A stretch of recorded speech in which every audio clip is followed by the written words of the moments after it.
Hello दोस्तों, स्वागत है आप सभी का आपके अपने YouTube channel competitive classes for library science में।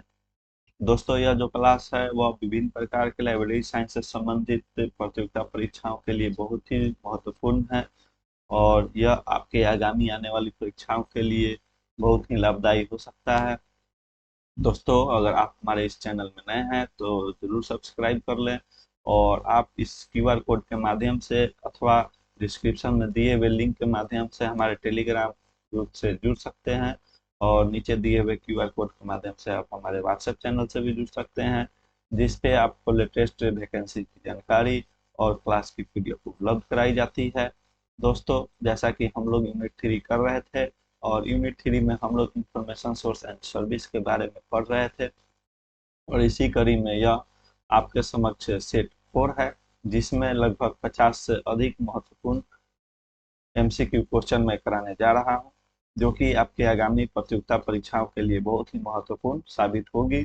और दोस्तों, अगर आप मेरे इस चैनल में नए हैं तो कृपया सब्सक्राइब करें, दूसरों को शेयर करें और अधिक से अधिक लाइक करें और कमेंट के माध्यम से आप किसी भी प्रकार के प्रश्न जो डाउट है वह मुझसे पूछ सकते हैं, क्लियर कर सकते हैं। तो ज़्यादा समय नहीं लेते हुए हम लोग अपना बहुमूल्य जो समय है वह क्वेश्चन करने में लगाते हैं। और आप सभी से आग्रह है कि जब आप अगर मेरे वीडियो को देख रहे हैं तो आप खुद से भी प्रश्न का जो जवाब है वह देने का प्रयत्न कीजिएगा, जिससे आपको भी पता चलेगा कि आप की तैयारी कितनी अच्छी है या आप कितने क्वेश्चन कर पा रहे हैं। ठीक है, तो शुरू करते हैं हम लोग। फर्स्ट क्वेश्चन है आपके स्क्रीन पे, जो कि इस प्रकार है। फर्स्ट क्वेश्चन है, S S R N subject gateway presently belongs to. S S R N subject gateway वर्तमान में किससे संबंधित है? जिसके ऑप्शन है Elsevier, ProQuest, web of science और स्प्रिंगर। तो आपको बताना है एस एस आर एन जो जो एक सब्जेक्ट गेटवे होता है वह प्रेजेंट में किससे बिलोंग्स करता है। तो सबसे पहले एस एस आर एन की बात की जाए तो एस एस आर एन का जो फुल फॉर्म होता है वह होता है social science research network. Social science research network. और ये जो फाउंड हुआ था सर्वप्रथम, यह 1994 ईस्वी में इसे फाउंड किया गया था। और किसके द्वारा? तो माइकल जेनसन एंड वाइने मार द्वारा। किसके द्वारा? तो माइकल, ये याद रखेंगे, माइकल जेनसन एंड वैने मार द्वारा यह एस एस आर एन जो सब्जेक्ट गेटवे है, जिसका फुल फॉर्म होता है सब सोशल साइंस रिसर्च नेटवर्क, ये 1994 ईस्वी में दिया गया था और यह माइकल जेनसन और वैने मार द्वारा दिया गया था। तो इस प्रश्न में पूछा जा रहा है कि यह किससे संबंधित है। तो यह जो है एस एस आर एन जो है वह एल्सेवियर से संबंधित है, इसलिए वर्तमान में एल्सेवियर से ही संबंधित है, इसलिए इस प्रश्न का सही उत्तर ए एल्सेवियर हो जाएगा। अब हम लोग नेक्स्ट क्वेश्चन करेंगे, जो है project Muse is the name of. यानी प्रोजेक्ट म्यूज क्या नाम है? इसके ऑप्शन है a research project, an online database, a software और डी ऑप्शन है एन इंस्टीट्यूशनल रिपोजिटरी। तो प्रोजेक्ट म्यूज क्या है? तो सबसे पहले तो मैं बता दूं कि जो प्रोजेक्ट म्यूज है वह 1993 ईस्वी में आया था। 1993 ईस्वी में, और यह जॉन हॉपकिंस यूनिवर्सिटी द्वारा दिया गया था। जॉन हॉपकिंस यूनिवर्सिटी द्वारा प्रोजेक्ट म्यूज दिया गया था, जो कि 1993 ईस्वी में दी गई थी। और यह एक प्रकार का, पूछ लिया जाए कि प्रोजेक्ट म्यूज क्या होता है, तो यह एक प्रकार का ऑनलाइन डाटाबेस है जो कि पीर रिव्यूड एकेडमिक जर्नल और इलेक्ट्रॉनिक बुक्स को प्रकाशित करता है और यह सोशल साइंस और ह्यूमैनिटी से संबंधित है। तो इसे भी याद रखेंगे, ये क्या है? तो एक ऑनलाइन डाटाबेस है, ऑनलाइन डाटाबेस है ऑफ पीर रिव्यूड। तो यह याद रखेंगे कि प्रोजेक्ट म्यूज 1993 में जॉन हॉपकिंस यूनिवर्सिटी द्वारा आई थी और यह एक प्रकार का online database of Pir reviewed academic journal और इलेक्ट्रॉनिक बुक्स है। तो ये कुछ महत्वपूर्ण बातें थी। और पूछा जाए कि यह किससे संबंधित है, तो यह सोशल साइंस और ह्यूमैनिटी से संबंधित है। तो इतना याद रखेंगे आप लोग। तो जैसा कि मैंने यहाँ बताया कि ऑनलाइन डाटाबेस है, तो इससे स्पष्ट होता है कि जो ऑप्शन बी में दिया हुआ है एन ऑनलाइन डाटाबेस, यह इस प्रश्न का सही उत्तर हो जाएगा। इसलिए इस प्रश्न का सही उत्तर बी एन ऑनलाइन डाटाबेस सही उत्तर हो जाएगा। नेक्स्ट क्वेश्चन करेंगे हम लोग। नेक्स्ट क्वेश्चन है arrange the following according two year of their present first publication, यानी कि प्रकाशन के वर्ष के अनुसार इसे हमें सजाना है। जो कि दिया हुआ है British national bibliography, classified catalogue for colon classification और इंसाइक्लोपीडिया ब्रिटेनिका। तो इसमें हम लोग देखेंगे कि किसकी स्थापना वर्ष से कब हुई है। तो ब्रिटिश नेशनल बिब्लियोग्राफी की बात करें तो इसकी स्थापना 1950 ईस्वी में की गई थी, और क्लासिफाइड कैटलॉग कोड जो कि 1934 ईस्वी में किया गया था, और कोलन क्लासिफिकेशन 1933 ईस्वी में ऐसा रंगनाथन महोदय द्वारा दिया गया था, और जो इंसाइक्लोपीडिया ब्रिटेनिका है वह 1768 ईस्वी में दिया गया था। तो ये कुछ महत्वपूर्ण है। तो इसको क्रम के अनुसार अगर हम लोग से जाए तो देखेंगे यहाँ 1768 सबसे प्रथम डी ऑप्शन आ रहा है जो कि इंसाइक्लोपीडिया ब्रिटेनिका है। तो देखेंगे कि ऑप्शन डी फर्स्ट में किस में है, तो यहाँ पे डी ऑप्शन में ऑप्शन डी जो है प्रथम दिया हुआ है। और इसके पश्चात सी हो जाएगा कोलोन क्लासिफिकेशन 1933, फिर 1934 में सीसीसी, और 1950 ईस्वी में ब्रिटिश नेशनल बिब्लियोग्राफी। तो इस प्रश्न का सही उत्तर ऑप्शन डी हो जाएगा। अब हम लोग नेक्स्ट क्वेश्चन करेंगे।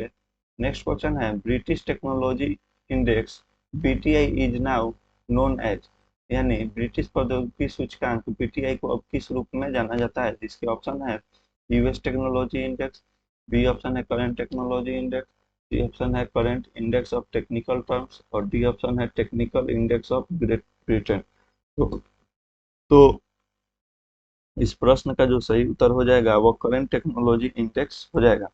करंट क्योंकि जो बीटीआई ब्रिटिश टेक्नोलॉजी इंडेक्स है उसे अभी हम लोग करंट में current index of technology terms के रूप में जानते हैं। और ये जो है ईजे कोट्स द्वारा दिया गया था। ये ब्रिटिश टेक्नोलॉजी इंडेक्स जो है वह ईजे कोट्स महोदय द्वारा दिया गया था, तो इसे आप लोग याद रखेंगे।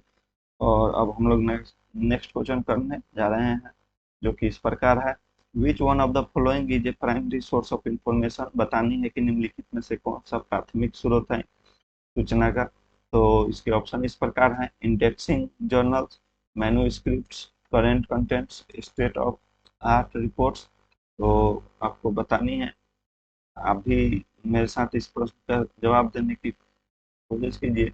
तो जैसा कि आप सभी ने पढ़ा होगा कि मैन्युस्क्रिप्ट जो होता है वह हस्तलिखित चीजें जो होती है वह प्राथमिक स्रोत के रूप में आती है। तो मैन्युस्क्रिप्ट जो हो जाएगा वह प्राइमरी सोर्स ऑफ इंफॉर्मेशन हो जाएगा, जबकि इंडेक्सिंग जर्नल ये जो होता है टर्शियरी हो जाता है, या ये सेकेंडरी के रूप में आता है। करेंट कंटेंट जो होता है वह सेकेंडरी सोर्स है, और स्टेट ऑफ द आर्ट आप लोग या स्टेट ऑफ आर्ट रिपोर्ट जो है वो आप लोग बताने का प्रयास करें कि ये प्राथमिक के स्रोत में आएगी या सेकेंडरी स्रोत में आएगी। तो इस प्रश्न का सही उत्तर ऑप्शन बी हो जाएगा। अब हम लोग नेक्स्ट क्वेश्चन की तरफ चलते हैं जो कि इस प्रकार है subject catalogue heading and structure was written by, विषय सूची शीर्षक और संरचना द्वारा लिखा गया था। तो आपको बतानी है कि जो सब्जेक्ट कैटलॉग और हेडिंग एंड स्ट्रक्चर है वह किन के द्वारा लिखी गई है। तो इसके ऑप्शन है ईजे कोट्स, जे केसर, जेल फराडे, और टीसी कर्वे। तो देखिए जो ये सब्जेक्ट कैटलॉग और हेडिंग एंड स्ट्रक्चर जो है वह ईजे कोट्स महोदय द्वारा लिखी गई है, और यह सन 1989 में लिखी गई थी। तो इस प्रश्न का जो सही उत्तर है वह ऑप्शन ए हो जाएगा। अब हम लोग नेक्स्ट क्वेश्चन की तरफ चलते हैं जो कि है the last printed weekly list of British national bibliography BNB was appeared in. तो ब्रिटिश राष्ट्रीय ग्रंथ सूची जिसे BNB कहा जाता है वह साप्ताहिक सूची में कब से प्रकाशित किया जाता है, अंतिम बार कब मुद्रित संस्करण में प्रकाशित किया गया था। तो उसके ऑप्शन है सितंबर 2011, अक्टूबर 2011, नवंबर 2011 और दिसंबर 2011। तो देखिए, जो बीएनबी होता है उसकी शुरुआत, ब्रिटिश नेशनल बिब्लियोग्राफी की शुरुआत तो हुई थी 1950 ईस्वी से, और यह साप्ताहिक एक पत्रिका है। लेकिन इसको जो अंतिम बार मुद्रित यानी प्रिंट रूप में छापा गया था वह दिसंबर 2011 में छापा गया था। इसके बाद इसके सिर्फ ऑनलाइन संस्करण ही आते हैं। अब नेक्स्ट क्वेश्चन हम लोग करेंगे, कॉन्कोर्डेंस मीन्स यानी सामंजस्य का अर्थ क्या होता है। तो ए ऑप्शन है a multi language dictionary, B option है an explanation of idioms, C option है an alphabetic index to a book और एन ऑथर वर्क, और डी ऑप्शन में दिया हुआ है एनुअल रिपोर्ट्स। तो कॉन्कोर्डेंस जो होता है, एक सामंजस्य का मतलब क्या होता है, तो वह ऑप्शन सी हो जाएगा, जिसमें दिया हुआ है कि an alphabetic index to a book और एन ऑथर वर्क। तो इस प्रश्न का सही उत्तर ऑप्शन सी हो जाएगा। और हम लोग नेक्स्ट क्वेश्चन करेंगे, India a reference annual is, Bharat एक संदर्भ वार्षिक एक है। तो ये बतानी है कि क्या है, ईयर बुक है, डायरेक्टरी है, स्टैटिकल सोर्स है या अल्मेनिक है। तो इंडिया ए रेफरेंस एनुअल जो है वह एक प्रकार का ईयर बुक है। तो इस प्रश्न का सही उत्तर भी ऑप्शन ए हो जाएगा। नेक्स्ट क्वेश्चन हम लोग करते हैं, इसमें दिया हुआ है name the publisher of world of learning, world of learning का प्रकाशक का नाम हमें बतानी है। और ऑप्शन इस प्रकार से हैं, फर्स्ट ऑप्शन है R R Bowker, B option है H W Wilson, C option है मैक्रो हिल और डी ऑप्शन है यूरोपा पब्लिकेशन। तो आप भी बताने का प्रयास कीजिए कि वर्ल्ड ऑफ लर्निंग का पब्लिशर कौन सा है। तो इस प्रश्न का जो सही उत्तर है वह ऑप्शन डी हो जाएगा, यूरोपा पब्लिकेशन। यूरोपा पब्लिकेशन जो है वह वर्ल्ड ऑफ लर्निंग का प्रकाशक है, और यह एनुअल पब्लिकेशन होता है। याद रखिएगा, वर्ल्ड ऑफ लर्निंग कैसा है, तो एनुअल आवृत्ति होती है इसके, और इसका प्रकाशन कब से हो रहा है, तो 1947 ईस्वी से किया जा रहा है। और कहाँ से किया जाता है पूछ दिया जाए तो लंदन से किया जाता है। तो ये कुछ महत्वपूर्ण फैक्ट्स थे इस प्रश्न से संबंधित। और अब हम लोग अगला क्वेश्चन करेंगे, जो कि है Indian science abstract is published by, Indian science abstract जो होता है वो किसके द्वारा प्रकाशित किया जाता है, जिसके ऑप्शन है इंसडॉक, नेस्डॉक, सेंडॉक और सी एस आई आर। तो इंडियन साइंस एब्स्ट्रैक्ट जो है, सर्वप्रथम मैं बता दूं कि इसकी आवृत्ति जो होती है, क्योंकि आवृत्ति परीक्षाओं में पूछी जाती है और यह आप लोगों को याद करनी आवश्यक है। तो यह जो है सेमी मंथली होती है, यह जो है एक सेमी मंथली आवृत्ति की प्रकाशन है, और यह 1965 ईस्वी से प्रकाशित की जा रही है, और यह इंसडॉक द्वारा प्रकाशित की जाती है। तो इसका सही ऑप्शन ए हो जाएगा, इंसडॉक, इंसडॉक के द्वारा प्रकाशित की जाती है। नेक्स्ट क्वेश्चन हम लोग करेंगे, द टर्म, नेक्स्ट क्वेश्चन है the term lexicography is associated with.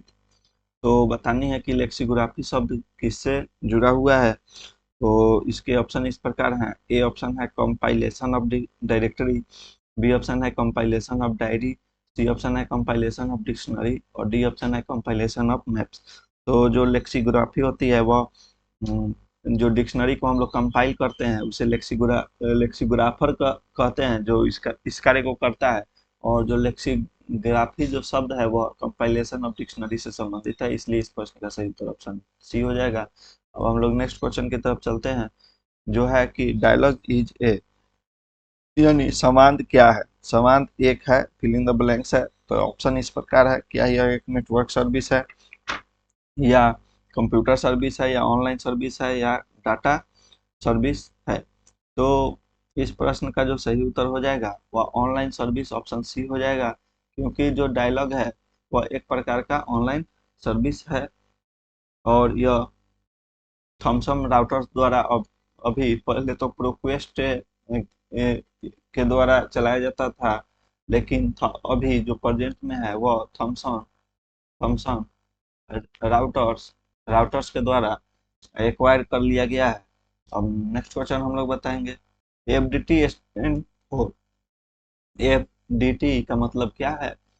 Option इस प्रकार से हैं, field design table, field definition table, format detection table या D option format design table.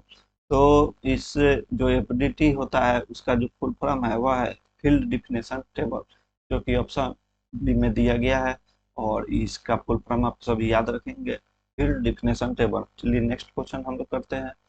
Cost associated with A set of periodicals arises from, पत्रिकाओं के एक set से जुड़ी लागत से उत्पन्न होती है। तो क्या उत्पन्न होती है? तो ए ऑप्शन है nominal scale, ratio scale, ordinal scale या इंटरवल स्केल। तो जो देखिए case cost associated with A set of periodicals arises होता है, यानी कॉस्ट एसोसिएट किया जाता है periodicals के लिए, वह रेशियो स्केल पे किया जाता है। तो इस प्रश्न का सही उत्तर ऑप्शन बी हो जाएगा, रेशियो स्केल। नेक्स्ट क्वेश्चन की तरफ चलते हैं हम लोग, जो कि इस प्रकार है। Information about scale and projection can be found in, पैमाने और प्रक्षेपण के बारे में जानकारी कहाँ पाई जाती है? फिल इन द ब्लैंक दिया हुआ है, जिसके ऑप्शन इस प्रकार है। Encyclopedia, hand books of manuals, geographical sources, directories. तो जो information about scale and projection जो होता है, यानी पैमाने और प्रक्षेपण के बारे में जो जानकारी दी जाती है वह जियोग्राफिकल सोर्स में दी जाती है। तो इस प्रश्न का सही उत्तर जियोग्राफिकल सोर्स हो जाएगा। नेक्स्ट क्वेश्चन हम लोग करेंगे, जिस जो इस प्रकार है। Who of the following is not the author of any reference book, निम्नलिखित में से किसी संदर्भ पुस्तक का लेखक नहीं है, जिसके ऑप्शन है C M Winchell, William Akes, Louis Shores, और डी ऑप्शन है मॉरिस बी लाइन। तो आपको बताना है कि इसमें से जो निम्नलिखित दिया हुआ है उसमें से कौन ऐसे लेखक हैं जो किसी भी संदर्भ पुस्तक के लेखक नहीं है। तो आप लोगों ने सीएम विंचिल के बारे में पहले भी पढ़ा है, ये एक संदर्भ पुस्तक के लेखक हैं, और विलियम एकेज के बारे में पढ़ा है, जिन्हें रेफरेंस टू लाइब्रेरी से संबंधित पुस्तकें भी लिखी है। जबकि ऑप्शन डी जो है मॉरिस बी लाइन, यह किसी भी संदर्भ पुस्तक के लेखक से संबंधित नहीं है। तो इसलिए इस प्रश्न का सही उत्तर ऑप्शन डी हो जाएगा, Maurice B Line. Next question अब हम लोग करेंगे, जो कि है which of the following is not an open access database, निम्नलिखित में से कौन सा ओपन एक्सेस डाटाबेस नहीं है? तो ऑप्शन इस प्रकार से है। फर्स्ट ऑप्शन है डीओएजे, सेकंड ऑप्शन है इरिक, थर्ड ऑप्शन है विकिपीडिया, और डी ऑप्शन है मेरा एमराल्ड। तो इसमें से जो ओपन एक्सेस डाटाबेस की बात करें तो डीओएजे है, जो कि एक जर्नल, ऑनलाइन जर्नल प्रकाशन में सहायक है, और इरिक भी जो है वह ओपन एक्सेस डाटाबेस है। विकिपीडिया से हम लोग बहुत सारी नेट पे सिर्फ सर्च कर लेते हैं विकिपीडिया, और कोई भी जानकारी इससे हासिल कर लेते हैं। तो यह भी ओपन एक्सेस डाटाबेस है, जबकि एमराल्ड जो है ओपन एक्सेस नहीं है, बल्कि इसके लिए आपको सब्सक्रिप्शन लेना पड़ता है। तो इस प्रश्न का जो सही उत्तर हो जाएगा ऑप्शन डी हो जाएगा, एमराल्ड जो है वह एक प्रकार का ओपन एक्सेस डाटाबेस नहीं है। अब नेक्स्ट क्वेश्चन हम लोग करते हैं, जो कि है emerald full text database is published from, emerald पूर्ण पाठ डेटाबेस कहाँ से प्रकाशित किया जाता है? तो ए ऑप्शन है यूएसए, बी ऑप्शन है जर्मनी, सी ऑप्शन है फ्रांस, और डी ऑप्शन है यूके।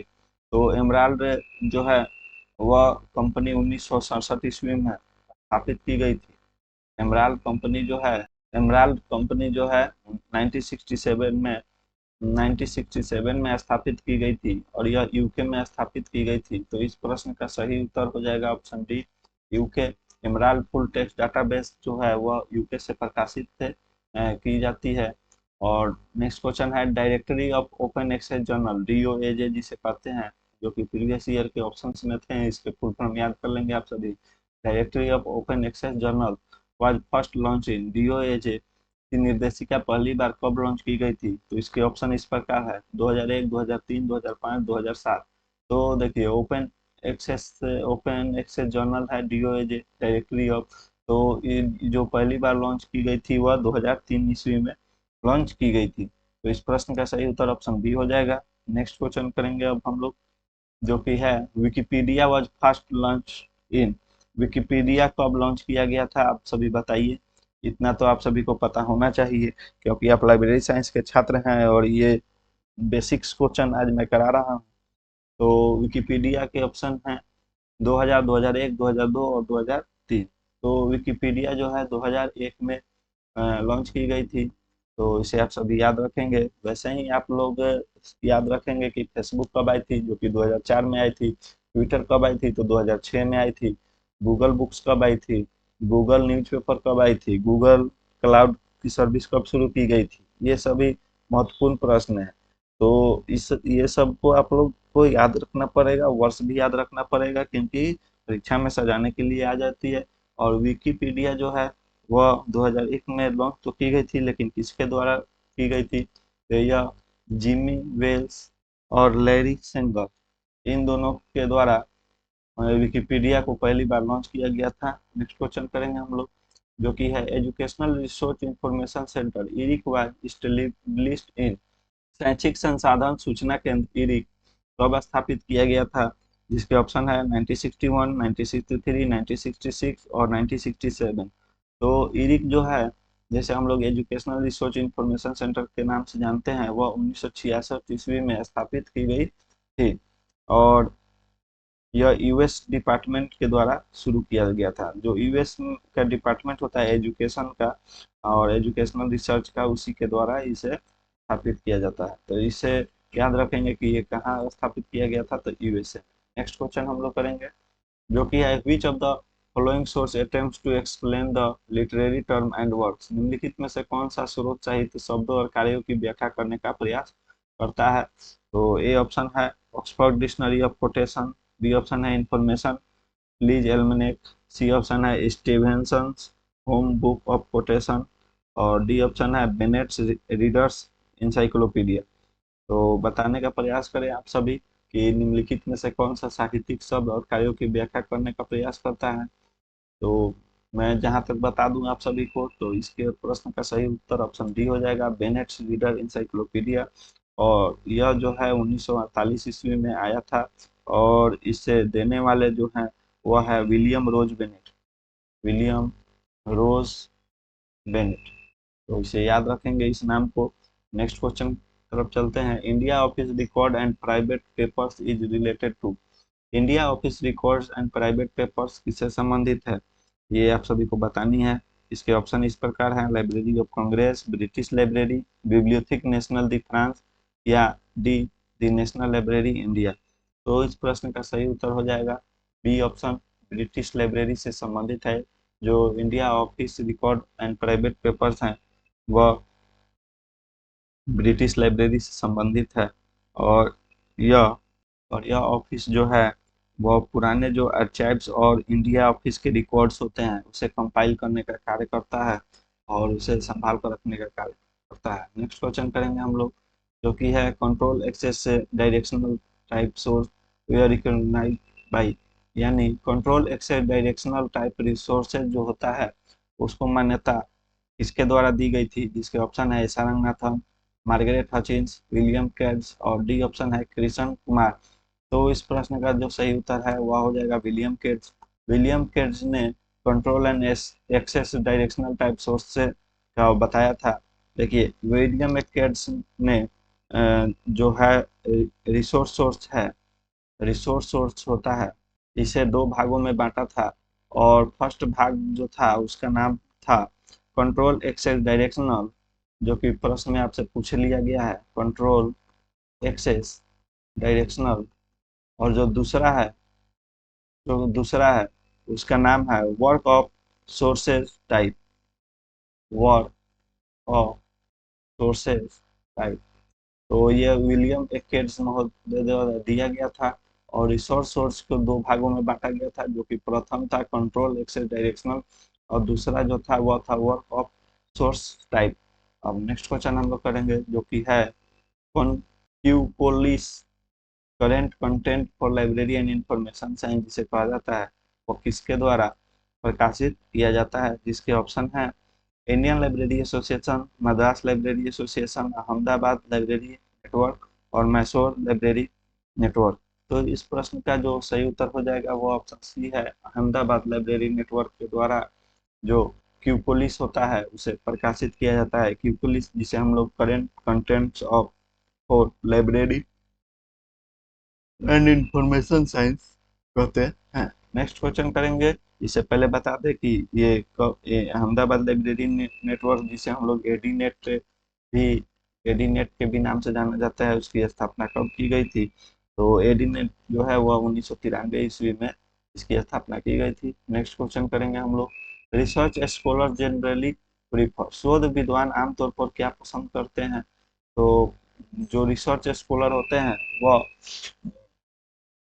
जो इन्फॉर्मेशन इकट्ठा करके हम सभी तक पहुंचाते हैं वह क्या प्राइमरी सोर्स ऑफ इंफॉर्मेशन होती है, सेकेंडरी होती है, टर्शियरी होती है, या प्राइमरी और सेकेंडरी दोनों सोर्स ऑफ इंफॉर्मेशन होती है? तो देखिए, जो रिसर्च होता है वो प्राइमरी सोर्स ऑफ इंफॉर्मेशन के अंतर्गत आती है, इसलिए इस प्रश्न का सही उत्तर ऑप्शन ए हो जाएगी। नेक्स्ट क्वेश्चन करेंगे हम लोग। Who is the author of trade D documentation? Trade D documentation के लेखक कौन थे? तो सर्वप्रथम तो मैं बता दूं कि ट्रेड डी डॉक्यूमेंटेशन जो पुस्तक लिखी गई थी वह कब लिखी गई थी? तो उस वह यह जो है 1934 ईस्वी में लिखी गई थी, और इसे लिखने वाले जो हैं वो पॉल आउटलेट महोदय हैं, जो कि ऑप्शन सी में दिया हुआ है। तो इस प्रश्न का भी सही उत्तर ऑप्शन सी एकदम सही हो जाएगा। नेक्स्ट क्वेश्चन अब हम लोग करेंगे, जो कि है पाथ फाइंडर्स आर बेसिकली, पथ खोजक मूल रूप से है। तो पाथफाइंडर क्या है? सब्जेक्ट बिब्लियोग्राफी है, या बायो बिब्लियोग्राफी है, या इंडेक्स है, या बुलेटिन्स है? तो पाथफाइंडर है ना, वह एक प्रकार का जो सब्जेक्ट बिब्लियोग्राफी होता है वही है। तो इस प्रश्न का सही उत्तर ऑप्शन ए है, सब्जेक्ट बिब्लियोग्राफी हो जाएगा। और ये जो पाथफाइंडर है इसे प्रोड्यूस्ड किसके द्वारा किया जाता है? तो यह लाइब्रेरी ऑफ कांग्रेस के द्वारा प्रोड्यूस्ड किया जाता है। और ये जो पाथ फाइंडर्स है इसे हम लोग ट्रेसर बुलेट्स के भी नाम से जाना जाता है। बुलेट्स ट्रेसर बुलेट्स के भी नाम से जाना जाता है। ये कुछ महत्वपूर्ण चीजें हैं, बातें हैं, याद रखेंगे आप सभी। नेक्स्ट क्वेश्चन है, the first person who use the word bibliography in this bibliographic Parisiana was, पहला व्यक्ति जिसने अपने ग्रंथ सूची पर्सियाना में ग्रंथ सूची शब्द का इस्तेमाल किया था वह कौन थे? तो ए ऑप्शन है फ्रीडसन बॉवर्थ, बी ऑप्शन है पॉल आउटलेट, सी ऑप्शन है हेनरी लाफाउंटेन, और डी ऑप्शन है लुइस जेकब दी सेंट चार्ल्स। तो इस प्रश्न का सही उत्तर जो है वह हो जाएगा लुइस जेकब दी सेंट चार्ल्स। इन्होंने ही सर्वप्रथम अपनी ग्रंथ सूची पर्सियाना में ग्रंथ सूची शब्द का यानी बिब्लियोग्राफिक जो शब्द होता है उसका प्रयोग सर्वप्रथम लुइस जेकब दी सेंट चार्ल्स ने अपनी एक कृति थी जो जिसका नाम था बिब्लियोग्राफिक पर्सियाना, उसमें की थी। नेक्स्ट क्वेश्चन हम लोग करेंगे। नेक्स्ट है, Indian citation index is being brought out by enterprises private limited, यानी इंडियन साइटेशन इंडेक्स किसके द्वारा लाया जा रहा है? Enterprises private limited. तो इस प्रश्न का जो ऑप्शन है वह इस प्रकार है, the knowledge foundation and DMD by inter, B option है निस्केयर, सी ऑप्शन है नेस्डॉक, और डी ऑप्शन है आईसीएसएन। तो जो इंडियन साइटेशन इंडेक्स होता है वह the knowledge foundation and DMD by enterprises द्वारा लाया गया है। तो इस प्रश्न का सही उत्तर ऑप्शन ए हो जाएगा। अब हम लोग नेक्स्ट क्वेश्चन करते हैं, जो कि है chemical abstract service was started from the year, इसके ऑप्शन है 1906, 1907, 1908, 1909। तो जैसे कि मैंने पहले भी बताया है, जो केमिकल एब्स्ट्रैक्ट सर्विस है वह 1907 ईस्वी से शुरू की गई थी। और इसके कुछ एडिशनल फैक्ट्स बताएं तो यह इसकी जो आवृत्ति होती है वह वीकली टाइप की होती है। और इसमें और कुछ इंफॉर्मेशन मैं दूं तो जो इसका प्रिंट जो पब्लिकेशन है, प्रिंट पब्लिकेशन जो है इसका वह बंद हो गया था। तो कब से बंद हुआ था अगर पूछ लिया जाए तो जनवरी 2010 ईस्वी से बंद कर दिया गया था। तो इसे याद रखेंगे, यह भी एक महत्वपूर्ण फैक्ट्स है। इसके बाद बता दें कि केमिकल एब्स्ट्रैक्ट सर्विस जो होता है इसके टू प्रिंसिपल डाटाबेस होते हैं, CAS जो होती हैं, इसके दो डाटाबेस होते हैं, प्रिंसिपल डाटाबेस होते हैं। जो कि पहला अगर पूछा जाए तो फर्स्ट हो जाता है STN, जिसका फुल फॉर्म होता है scientific and technical information network, scientific. Second जो होता है इसके प्रिंसिपल डाटाबेस होता है वह होता है sky finder, SCIFIND, sky finder, जो कि 2008 ईस्वी में स्थापित की गई थी। तो यह कुछ करेंट एब्स्ट्रैक्ट सर्विस, जो केमिकल एब्स्ट्रैक्ट सर्विस है, उससे महत्वपूर्ण मैंने कुछ की फैक्ट्स बताए हैं, इसे याद आप लोग रखेंगे। नेक्स्ट क्वेश्चन है, which of the following is not N indexing tool? निम्नलिखित में से कौन सा अनुक्रमण उपकरण नहीं है? जिसके ऑप्शन इस प्रकार हैं, रोजेट, थिजोरस, मेस और टेस्ट, और डी ऑप्शन है मैक्रोथिजोरस। तो इसमें जो है, इस प्रश्न में जो है पूछा गया है कि इंडेक्सिंग टूल नहीं है, तो मेस जो होता है, सर्वप्रथम बताएं, अगर मेस की बात की जाए तो यह मेडिकल से संबंधित है, और इसको मेडिकल सब्जेक्ट हेडिंग इससे कहा जाता है, मेडिकल सब्जेक्ट हेडिंग्स ये प्रोवाइड कराता है, और इसकी स्थापना 1960 ईस्वी से हुई थी, और यह एक प्रकार का इंडेक्सिंग टूल है। टेस्ट भी इंडेक्सिंग टूल है, और मैक्रोथिजोरस भी इंडेक्सिंग टूल है। और ये जो मेस है वह ऑनलाइन हुआ था 2007 ईस्वी से ऑनलाइन हो गया था मेस, जो कि इसके एक महत्वपूर्ण फैक्ट्स है। तो इसमें पूछा गया है प्रश्न में कि कौन सा इंडेक्सिंग टूल नहीं है, तो वह है, हो जाएगा आंसर ए, रोजेट थिजोरस। रोजेट थिजोरस जो है वह एक प्रकार का इंडेक्सिंग टूल नहीं है। नेक्स्ट क्वेश्चन करेंगे, प्रिंटेड वर्जन ऑफ मेस यानी medical subject heading was discontinued since, यानी कि मेस यानी मेडिकल सब्जेक्ट हेडिंग का मुद्रित संस्करण कब से बंद कर दिया गया था? तो मैंने पिछले ही प्रश्न में बताया है कि यह जनवरी 2007 से इसके प्रिंट संस्करण बंद कर दिया गया है और ऑनलाइन संस्करण शुरू किया गया है। और यह जो ये मेस जो होती है, यह अर्ली आवृत्ति की होती है, अर्ली आवृत्ति होती है यानी वार्षिक होती है। नेक्स्ट क्वेश्चन करेंगे हम लोग, जो कि है vocabulary in a database is controlled by। vocabulary database शब्दावली किसके द्वारा नियंत्रित की जाती है? तो क्या यह थिजोरस फाइल्स द्वारा नियंत्रित की जाएगी, या डिक्शनरी फाइल्स के लिए स्टैंडर्ड फाइल या ऑथोरिटी फाइल? तो जो डाटाबेस होती है, शब्दावली डाटाबेस होती है, डाटाबेस में कोई भी शब्दावली होती है उसे नियंत्रित जो है स्टैंडर्ड फाइल और ऑथोरिटी फाइल्स के द्वारा, स्टैंडर्ड फाइल और ऑथोरिटी फाइल्स के द्वारा किया जाता है।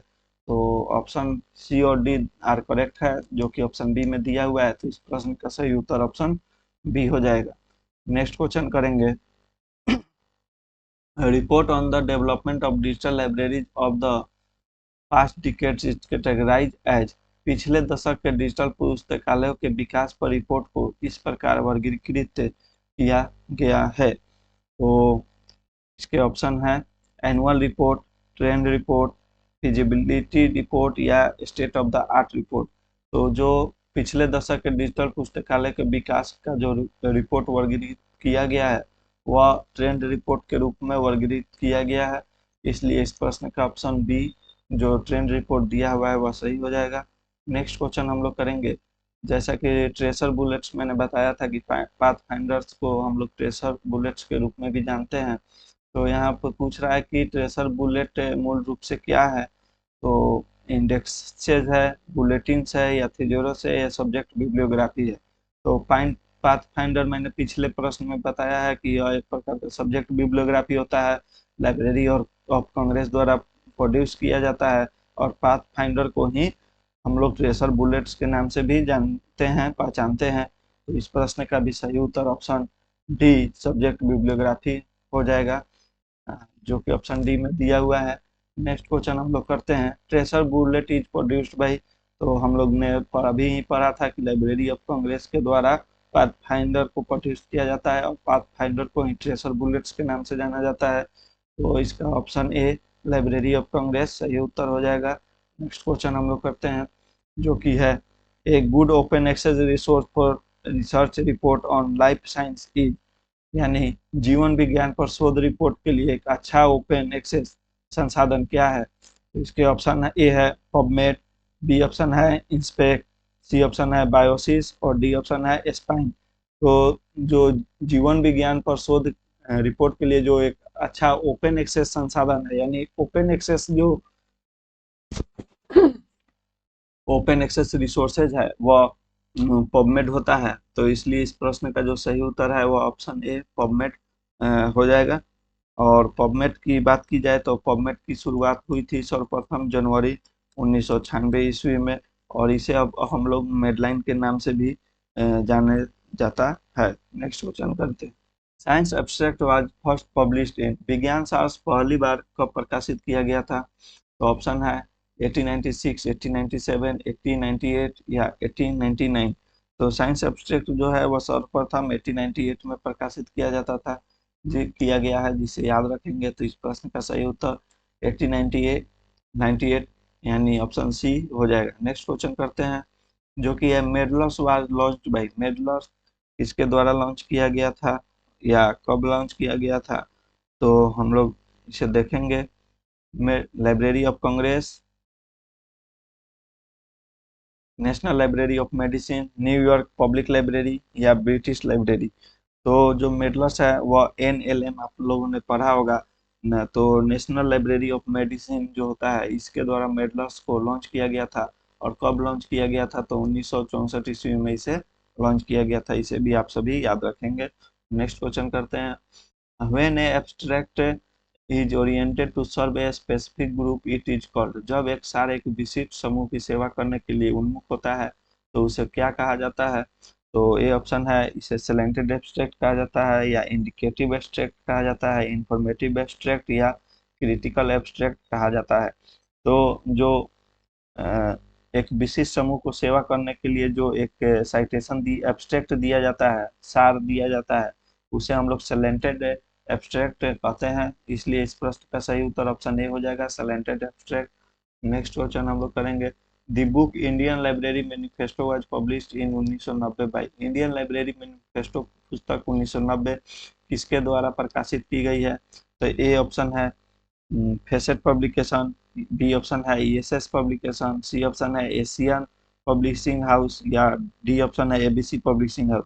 जो तो आप सभी को मैं बताना चाहूंगा कि इंडियन लाइब्रेरी मैनिफेस्टो जो होता है वह 1990 ईस्वी में पब्लिश की गई थी और यह ABC पब्लिशिंग हाउस के द्वारा पब्लिश किया जाता है। तो इस प्रश्न का सही उत्तर ऑप्शन डी हो जाएगा, ABC पब्लिशिंग हाउस।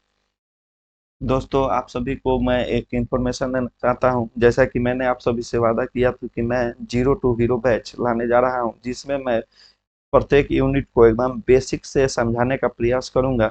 जिसका प्रथम क्लास आज जो कि आज 23 तारीख है और आज शाम को 6 बजे से प्रकाशित कर दिया जाएगा, जिसे आप लोग अवश्य देखें और समझने का प्रयास करें और सुझाव भी दें, ताकि मैं उसमें और भी इम्प्रूवमेंट ला सकूं और आप सभी के समक्ष लाइब्रेरी साइंस को अच्छी तरह से पढ़ा पाऊं।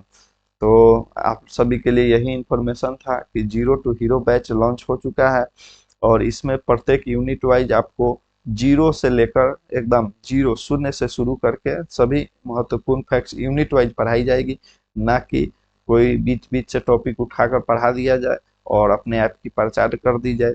ऐसा नहीं होगा। लाइब्रेरी साइंस की पूरे कोर्स यूट्यूब पे मेरे द्वारा फ्री में आप सभी को पढ़ाई जाएगी।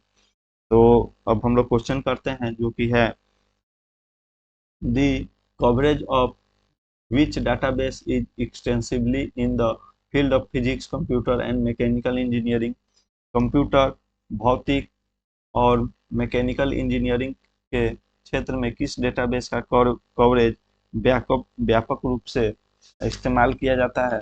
तो इसके ऑप्शन है इस प्रकार से, स्पाइंस, इंस्पेक्ट, इरिक और मेडलाइन।